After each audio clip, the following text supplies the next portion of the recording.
আমরা যাচ্ছিলাম ওই বাড়িতে মাকে গিফটটা দেবো বলে, তো চলো বেরিয়ে পড়ি। তো ভাবলাম একটু মা বাবার জন্য ফুচকা নিয়ে নি, আর ফুচকা নিতে গিয়ে না টক জলটা পুরো পড়ে গেছিল, আর কাকুটা আবার কিন্তু টক জল আমাদেরকে দিল।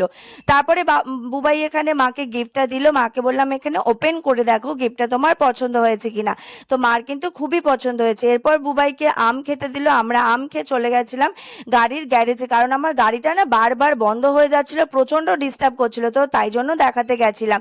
এরপর গেছিলাম সবজি নিতে, সবজি নিয়ে চলে এসেছিলাম বাড়ি। আর এই ফ্রিজটা না আমাদের, এর মধ্যে আমরা মশলাপাতি রাখি, এটা কিন্তু চলে না, তো এটা রান্নাঘর থেকে বাইরে শিফট করছিল। তারপর কিন্তু আমি ফার্স্ট টাইম বানিয়েছিলাম পিৎজা, আর আমার পিৎজার ভিডিওটা দেখতে কিন্তু অবশ্যই আমার পুরো ব্লগটা দেখতে হবে, তবে কিন্তু তোমরা দেখতে পাবে পিৎজার রেসিপিটা।